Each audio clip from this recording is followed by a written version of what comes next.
Those catastrophic wildfires in California. And take a look at the destruction and people are coming home to. Some say it looks like the apocalypse. It really does. And the saddest news of it all, at least 17 wildfires still burning across the state, most in North California.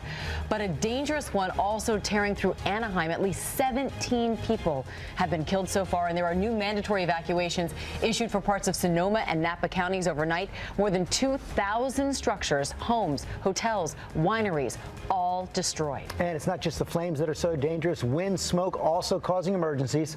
Our senior national correspondent Matt Gutman starts us off in the devastated town of Santa Rosa. Good morning, Matt. Good morning, George. With those fires again on the march, we have that new batch of evacuation orders here in Northern California. Overnight, we saw thousands of people again on the move. And this is what they're so afraid of coming home to: the charred husks of cars. Everywhere you look, you see this melted metal. And what's so astounding, George, is that this goes on for block after smoldering block, this moonscape of gray ash. And in so many of these places, the only thing left standing are the chimneys. As firefighters continue to defend downtown Santa Rosa from the onslaught of flames from the ground and from the air, residents taking stock of all they have lost here in the heart of California wine country. A lot of people lost a lot of houses. We lost businesses, big buildings, small buildings. I feel for you. I apologize. It was a very difficult night. All around this morning, the haunting ruins of what was. Cars immolated. This vehicle melted into an aluminum puddle.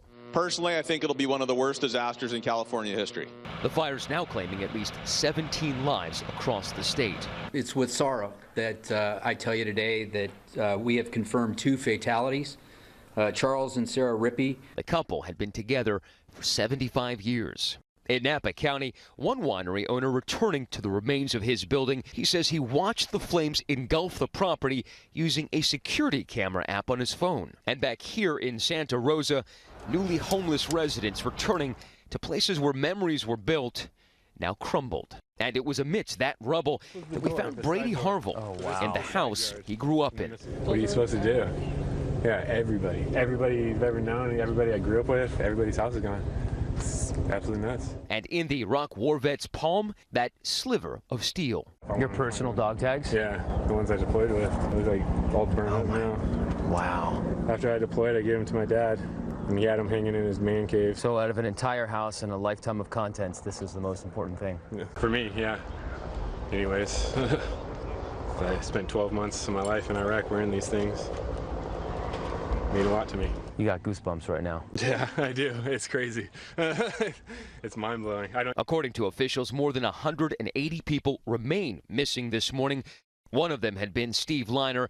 We met his brother Al, who was getting desperate. I mean, are you worried about him? Very. Yeah.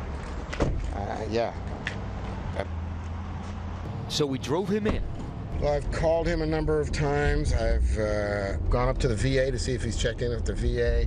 I've gone on Facebook and posted some stuff on Facebook. Destruction everywhere, but not on his brother's street. Is that him? That's him. Man, I've been looking for 2 days for you guys. Now, officials expect that most of those missing people will be found, but not all of them. They do expect the death toll here to rise. That is the state of California is asking for reinforcements from the U.S. Forest Service because their firefighters are so stretched thin. Now, but a sliver of good news for you guys.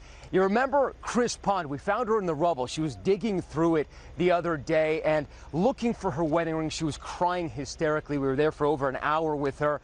She Facebooked us this morning telling us that she found that ring. So a sliver of good news for you guys this morning. Back to you. What a wasteland there in Santa Rosa. It's heartbreaking to look at those images, but heartwarming to see those brothers reconnect with each other. So that's part of the great news about it.